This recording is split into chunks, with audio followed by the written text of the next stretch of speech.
Diego Ordóñez. Antes, en el uso de la palabra Gracias, estuvo la señor asambleísta presidente. nacional Primero, Paola Cabezas.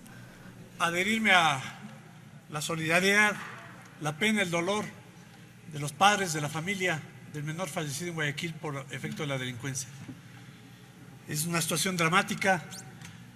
El presidente de la República ha anunciado medidas emergentes y medidas estructurales. Este es un problema que tiene que ser abordado en dos niveles.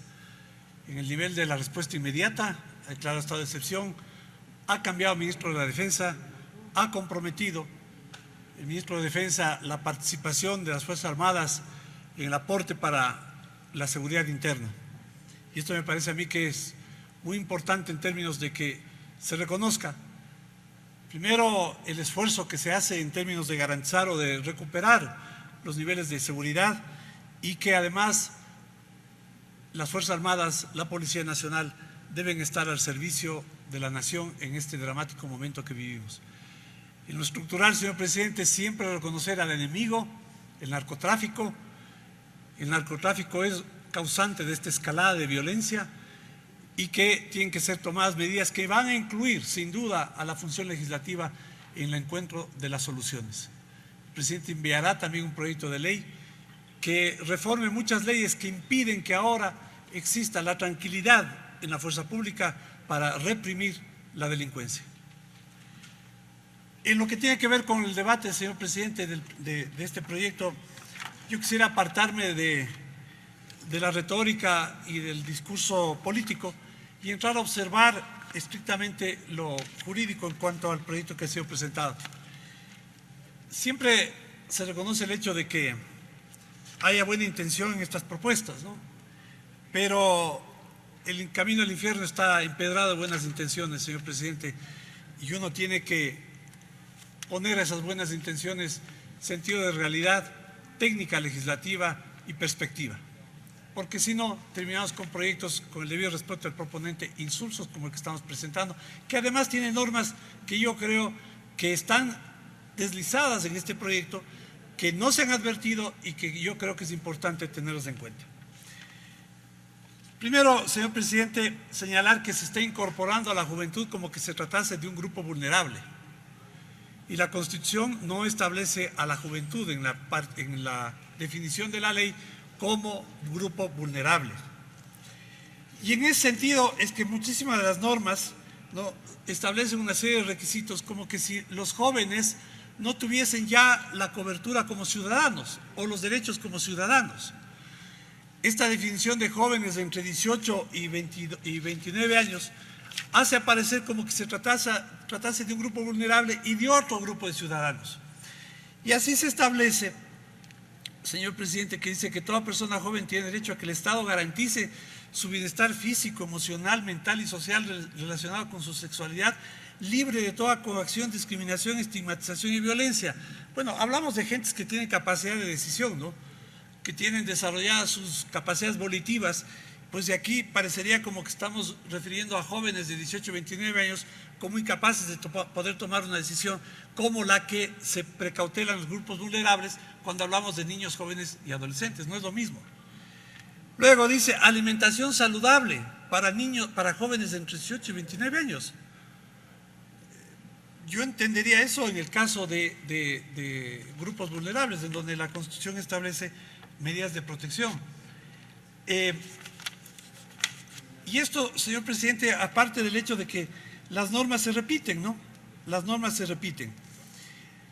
En cuanto a la protección de salud, hay más adelante un articulado en específico, y en cuanto a lo referente al trabajo, también hay un articulado en siguientes artículos al que voy a mencionar. Artículo 30, señor presidente, dice prelación en la contratación.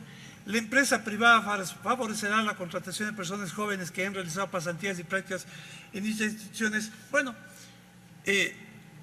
aquí, señor presidente, la pregunta es, aquí está estableciendo una discriminación por género, por edad. Alguien hablaba, y estas son nuevas expresiones, el adultocentrismo. ¿Sí? No, bueno, diríamos a esto, ¿cómo se llamaría esto? Juventucentrismo, ¿no? Yo creo que hay que ser ponderados, pues, señor presidente. O sea, jóvenes y adultos deberían tener capacidades sin que exista puesto el principio de prelación que señala, ¿no? Dice,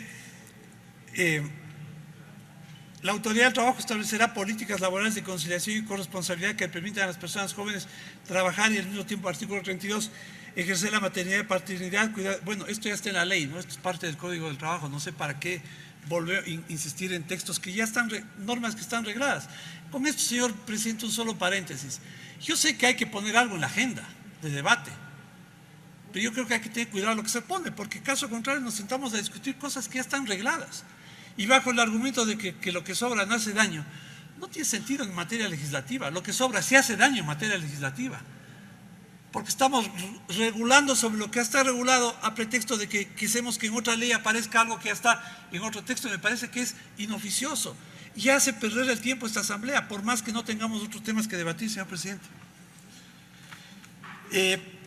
Y aquí viene un tema que me parece peligroso. Yo tengo un punto de vista sobre esto, no voy a decirlo, si alguien quisiera conocerlo, yo he escrito abundantemente de esto en mi época de articulista de medios de prensa. Y el artículo 37 señala, señor presidente, la interrupción del embarazo en caso de violación. Y el artículo 38 habla de la reproducción humana asistida. Y estos son temas, señor presidente, que tienen que ser debatidos en su momento, y no dentro de esta norma legislativa, de este proyecto. Esto está en discusión en un proyecto de ley que fue presentado por la Defensoría del Pueblo, que está en trámite en la Comisión de Justicia, y me parece que oportunamente, a partir de una decisión tomada por la Corte Constitucional, este tema debería ser debatido, no dentro de este proyecto. Yo quisiera hacer notar que ese deslizamiento no me parece inocente. Es como que estamos tratando de meter ese tema en discusión en esta ley, aparte de aquella propuesta que ya fue, que está tramitada en la Comisión de Justicia.